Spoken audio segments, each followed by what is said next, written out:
আলোচনা শোনা যাক যে নবী সাল্লাল্লাহু আলাইহি ওয়াসাল্লাম এর মহব্বত যার কাছে থাকবে সেই ব্যক্তি দরিয়াটি আপনার সমুদ্র পর্যন্ত পার করে যাবে।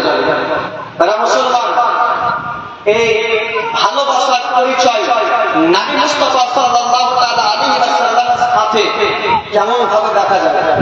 যেমন 12 রবিউল আউয়াল জশ্নে জুলুস মুবারকের মধ্যে কোন একটা মানুষ যদি বাহাদুরপুর কিংবা আপনার ভগবান বলা যায়, তাহলে ধনিরামপুর থেকে টোটো ছাড়া কেউ যায় না, মোটর সাইকেল ছাড়া কেউ যায় না, পায়ে হেঁটে কোন আল্লাহর বান্দা যাওয়া খুব কমই দেখা যায়, না দেখার মতো, নাকি বলছেন?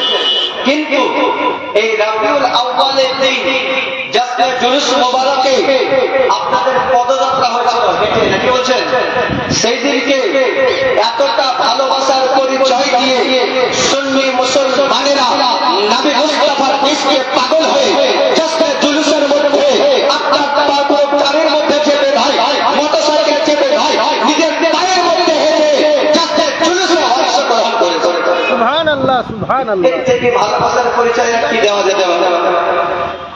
যদি ভালোবাসা থাকে তো বিনা নৌকাতে দরিয়া পার হওয়া যায়, আর যদি ভালোবাসার টান না থাকে তাহলে সাঁকো থাকলেও নদীর ওই পার যাওয়া যায়।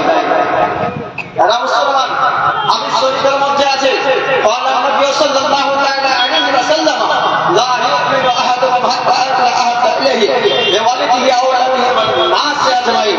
যতক্ষণ পর্যন্ত বাপ মা থেকে, ভাই বোন থেকে, সন্তান সন্তান থেকে, আত্মীয় স্বজন থেকে, সমস্ত মানুষ থেকে, সমস্ত জিনিস থেকে,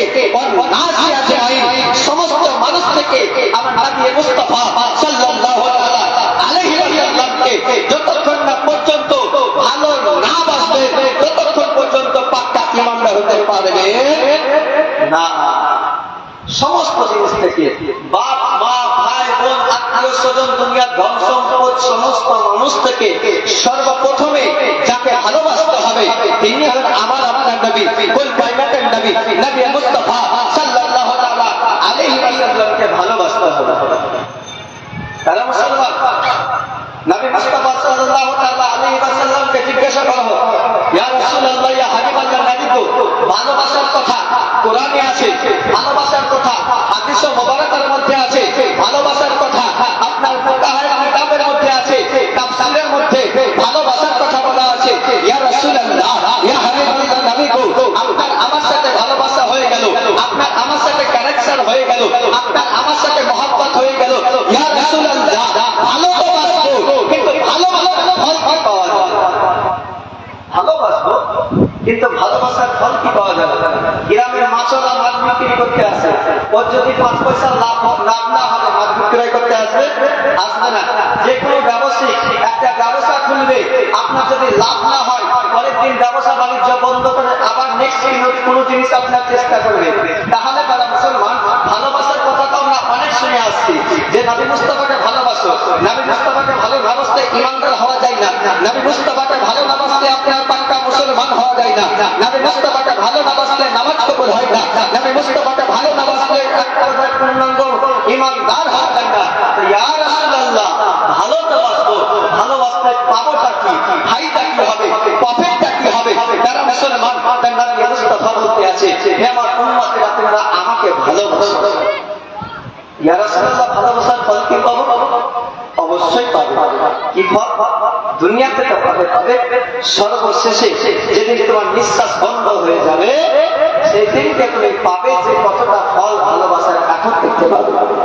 তারা মুসলমান, মানুষ মারা যাওয়ার পরে সর্বপ্রথমে যে জিনিসটা বিলীন হয়ে যায়, মানে ছুটে যায়, সেটা হলো তার নাম। ঠিক কিনা? তার নামটা মানুষ ভুলে যায়। কি হয়? আপনারা ধনিরামপুর জুম্মা মসজিদে তদন্তে এলান হয় যে লাশ বেরিয়ে গেছে। নাম আব্দুল করিম, আব্দুল রহিম, আব্দুল জব্বার, যে কোনো নাম হোক না কেন, নাম কোনোদিন খুব কম বলা হয়। লাশকে গোসল দেওয়া হচ্ছে, লাশ বাইর হচ্ছে, লাশকে কাফন করানো হচ্ছে, লাশকে কবরে নামানো হচ্ছে, লাশের জানাজা করা হচ্ছে। সর্বপ্রথমে যেটা দূরে চলে গেল আপনার কাছ থেকে রুহুল পরে পরে, সেটা হলো আপনার নাম। আপনার নামটা দূরে চলে গেল। তখন আপনার সঙ্গে সাথী, আপনার আব্বা, আপনার যখন ওসরাতে শোয়ানো আছে, যতক্ষণ বারান্দায় শোয়া থাকবে ততক্ষণ আপনার কাছে বসে কান্না করবে। আপনার প্রাণের স্ত্রী, ভালোবাসার স্ত্রী কান্না করবে, স্নেহের বাচ্চারা কান্না করবে, আপনার আত্মীয় স্বজনরা হয়তো কান্না করবে। কিন্তু যখনই মুখটা ঢেকে দিল সাদা কাফন দিয়ে, তারা মুসলমান খাটনিতে চাপিয়ে নিয়ে গেল, বাড়ির স্ত্রী বাড়িতে থেকে গেল, নিজের ছেলে মেয়েরা বাড়িতে থেকে গেল, নিজের আম্মা জান বাড়িতে থেকে গেল, নিজের চাচিরা বাড়িতে থেকে গেল, নিজের দাদিরা বাড়িতে থেকে গেল, কেউ সঙ্গে গেল না।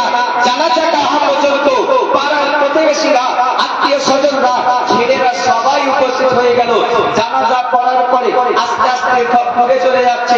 জানাজা পড়ার পরে যখন লাশকে আপনার কবরে নিকটে নেওয়া হয়, তখন আপনার যারা জানাজা করেছিল তারা সাইডে দাঁড়িয়ে গেল। কজন নামলো? 2 থেকে 4 জন কবরের মধ্যে নামলো। কি দোয়া করে? বিসমিল্লাহি ওয়া আলা মিল্লাতে রাসূলুল্লাহ, এই দোয়াটা করা হয়। এই দোয়াটার মানে কি? যে ইয়া রাসূলুল্লাহ, এই লাশের আর সাহারা নাই, তার বাপ মা বাড়িতে আছে, তার সন্তান সন্ততিরা বাড়িতে আছে, কিন্তু এখন যদি সাহারা আছে তো আর দুনিয়ার কেউ নয়, আমার আপনার নবী, কুল কায়নাতের নবী, সাহারা ওয়াসহারা সাহারা নবী, গরিবদের সাহারা নবী, নবী মুস্তাফা সাল্লাল্লাহু তাআলা আলাইহি ওয়াসাল্লামের হাওয়ালায় করে দেওয়া হবে। যারা বলে নবীকে মানব না, তাহলে কবরে যাওয়ার পরে আরে এই দোয়াটাও করতে হবে না যে নবী মুস্তাফার হাওয়ালায় যাকে মানি না তার হাওয়ালায় কেন করবো? আপনাদের উপরে যদি আমার ভরসা না থাকে তাহলে কোনো আমানত আপনাকে দেবো? নবী মুস্তাফাকে সৌদি আরবের মধ্যে, নবী মুস্তাফাকে মক্কা নগরীতে কি বলতো? বেদিনরা, কাফেররা, আপনার মুশরিকরা সবাই এক কথায় বলতো আল আমিন। হ্যাঁ, এখন সেই নামটাকে অনুসরণ করে কেউ কেউ রাখে আলামিন, কিন্তু আসল যেটা হলো আলামিন হলো সর্ব আপনার দুনিয়ার মালিক যাকে বলা হয়। আলহামদুলিল্লাহি রাব্বিল আলামিন। তা নবী মুস্তাফাকে সেই হিজাজ শহরের মধ্যে, মক্কা নগরীতে, মদিনা শহরে নবী মুস্তাফাকে কি বলতো? আল আমিন। আলামিন, আল আমিন। কেন এটা উপাধি নবী মুস্তাফাকে দিয়েছিল? যে নবী মুস্তাফাকে যেটা আমানত দিয়ে দিত, নবী মুস্তাফা সাল্লাল্লাহু তাআলা আলাইহি ওয়াসাল্লামের কাছ থেকে কেউ যদি 10,000 টাকা দিত, 10,000 টাকা 2 মাস পরে যেন ফিরে পেয়ে যেত। নবী মুস্তাফাকে যদি কেউ আপনার মোহরের মধ্যে আপনার 20 মোহর দিয়ে দিত, আপনার 3 মাস পরে এসে নবী মুস্তাফাকে বলতো আল আমিন, তোমাকে আমরা 10টি মোহর দিয়েছিলাম, 20টি মোহর দিয়েছিলাম, সেই মোহরগুলো তোমরা আমাকে ফেরত দিয়ে দাও। নবী মুস্তাফা সাল্লাল্লাহু তাআলা আলাইহি ওয়াসাল্লাম সেই 10টি মোহর ফেরত দিয়ে দিত, 20টি মোহর আপনার ফেরত দিয়ে দিত। কোন মুসলমান যদি, কোন কাফের, কোন বেদিন, কোন মুশরিক যদি নবী মুস্তাফার কাছে যেত, তো কোনদিন নবী মুস্তাফা একটি মোহর কাউরে লুকায়ে রাখেন না। নবী মুস্তাফা কাউরের কাছ থেকে একটা টাকাও ছুপাই তো রাখেন না। তার জন্য নবী মুস্তাফা সাল্লাল্লাহু তাআলা আলাইহি ওয়াসাল্লামকে আল আমিন বলতো। তাহলে মক্কা নগরের যারা কলমা পড়ে তারাও নবীকে বিশ্বাস করত, যারা আপনার ঈমান আনেনি তারাও বিশ্বাস করত, যারা আপনার মুসলমান ছিল তারাও বিশ্বাস করত। জোরে বলেন সুবহানাল্লাহ। তো কবরে যখন লাশকে নামানো হয়, 2-4 জন মিলে নামানো হচ্ছে। জানাজা অনেক মানুষ করেছিল, কিন্তু তারা মুসলমান। দোয়াটা ছোট্ট করে পড়লো, বিসমিল্লাহি ওয়া আলা মিল্লাতে রাসূলুল্লাহ বলে আপনার কাফনটা, লাশটা নামিয়ে দিয়ে বাসের বেড়ে দিয়ে সবাই মাটি দিয়ে চলে আসলো। যে 4 জন নেমেছিল তারা উঠে চলে আসলো। কেউ থাকলো কবরে? কেউ থাকলো না। কেবলমাত্র সাদা কাফন। দুনিয়ার ধন দৌলত, টাকা পয়সা যত কিছু আছে সমস্ত কিছু দূরে চলে গেল, কেবলমাত্র সঙ্গে একখানা সাদা কাফন। যে কাফনে কোনো সেলাই নাই, যে কাফনের মধ্যে কোনো পকেট নাই, যে কাফনের মধ্যে আপনার কোনো, আপনার দেনমোহর, আপনার টাকা পয়সা রাখার কোনো পদ্ধতি নাই, কেবলমাত্র বিনা সেলাই করা আপনার ছেঁড়া কাপড়, কাফন গিয়ে কবরে চাই তো আপনি থাকবেন। এবার নবী মুস্তাফা কি বলতে আছে যে আমার মা তুমি আমাকে ভালোবেসেছিলে, যেই দিন তোমাকে কবরে রাখা হলো তোমার আব্বা চলে গেল, তোমার আত্মীয় স্বজন চলে গেল, ছেলেরা চলে গেল, সবাই দোয়া করার পরে একটা ঘন্টা তোমার কবরের পাশে বসে থাকলো না, কিন্তু হে মুসলমান আমার উম্মতে মুহাম্মাদি তুমি নবী আমি বলছি আমাকে ভালোবেসেছো তো অন্ধকার যখন কবর হয়ে যাবে তুমি যদি আমাকে ভালোবেসে থাকো তো নবী মুস্তাফা সাল্লাল্লাহু তাআলা আলাইহি ওয়াসাল্লাম আমি স্বয়ং তোমার কবরে হাজির হয়ে যাব। কে গ্যারান্টি দিচ্ছে? নবী মুস্তাফা যে তুমি যদি আমাকে ভালোবেসে থাকো, নিজের আব্বা এত ভালোবেসে যে তোমাকে ছোট্ট থেকে হাতে লালিত পালিত করেছে, কিন্তু তোমার কবরে নেমে উঠে চলে আসলো, তোমার সাথে আসলো না, তোমার ছেলেরা চলে গেল সঙ্গে আসলো না, তোমার আত্মীয় স্বজন আসলো মাটি দিয়ে চলে গেল কেউ সঙ্গে আসলো না, কিন্তু শোনো সবাই চলে যেতে পারে, সবার সাথে ভালোবেসেছিলে, মাকেও ভালোবেসেছিলে, বাবাকেও ভালোবেসেছিলে, সন্তানদের জন্য তুমি বিদেশে করে টাকা পয়সা ইনকাম করে পাঠিয়েছিলে, তুমি নিজের শরীরে থেকে নিজের ছেলে মেয়ে আত্মীয় স্বজনদের তুমি খেয়াল রেখেছিলে, কিন্তু তারা দেখো তোমার কবরে আসলো না, কিন্তু আমি নবী বলেছিলাম তোমার কবরে যাব তো তুমি আমাকে ভালোবেসেছিলে, আমি কবরে চলে আসেছি। সুবহানাল্লাহ। নবী মুস্তাফা বলছে শুধু যে কবরে এসে তোমাকে ছেড়ে চলে যাবো আমি সেই নবী না, তোমাকে আমি কবরে ছেড়ে একাই চলে যাবো। কি করবেন ইয়া রাসূলুল্লাহ? তারপরে কি কোনো অফার আপনার ভালোবাসার জন্য আছে? বলে অবশ্যই আছে, 100% আছে।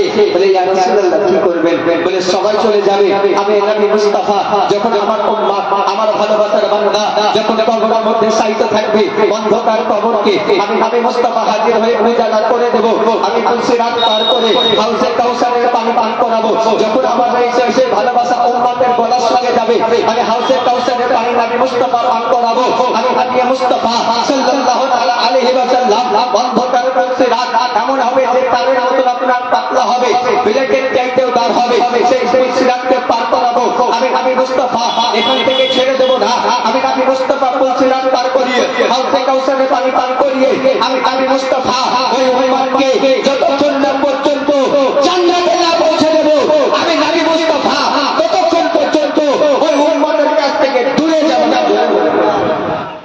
নবী মুস্তাফা কবরে আসবে, কবরে আসার পরে যখন আপনার হিসাব কিতাব চলবে, গলাটা শুকিয়ে যাবে, নবী বলতে আছে শোনো তুমি আমাকে ভালোবেসেছিলে, এসো কাউসারের পানি তোমার জন্য রাখা আছে। সিরাত যখন পার করবে চুলের চাইতেও পাতলা রাস্তা হবে, এত অন্ধকার হবে কেউ কাউকে দেখতে পাবে না, এত অন্ধকার রাস্তার মধ্যে নবী মুস্তাফা সাল্লাল্লাহু তাআলা আলাইহি ওয়াসাল্লাম বলতে আছে তুমি আমাকে ভালোবেসেছিলে, এসো আমি তোমাকে পুলসিরাত পার করে দেব। নবী মুস্তাফা বলতে আছে পুলসিরাত পার করে যতক্ষণ না পর্যন্ত তোমাকে জান্নাতে না পৌঁছে দেব, আমি নবী মুস্তাফা তোমার কাছ থেকে নড়বো না। জোরে বলুন সুবহানাল্লাহ। বোঝা গেল যে নবী মুস্তাফা সাল্লাল্লাহু তাআলা আলাইহি ওয়াসাল্লামকে ভালোবাসার কথা অনেক শুনেছি, কিন্তু যারা মুসলমান নবী মুস্তাফাকে ভালোবাসলে যে কি পাওয়া যায় এটা আমরা জানি না। নবী মুস্তাফাকে ভালোবাসলে জান্নাত পাওয়া যায় কি যায় না? অবশ্যই যায়। তাই আপনার একজন কবি বলতে আছে मोहम्मद की मोहब्बत दीने हकीकत से अव्वल है, अगर हो उसमें कुछ खामी तो सब कुछ नामुकम्मल है। নবী মুস্তাফা সাল্লাল্লাহু তাআলা আলাইহি ওয়াসাল্লামের ভালোবাসা দিন ইসলামের মধ্যে সর্বপ্রথম, আগে ওর মধ্যে কিন্তু ওর মধ্যে যদি খামি থেকে যায় সব কিছু নামুকাম্মাল হয়, এর মধ্যে কোনো কিছু আপনার মুকাম্মাল হবে না।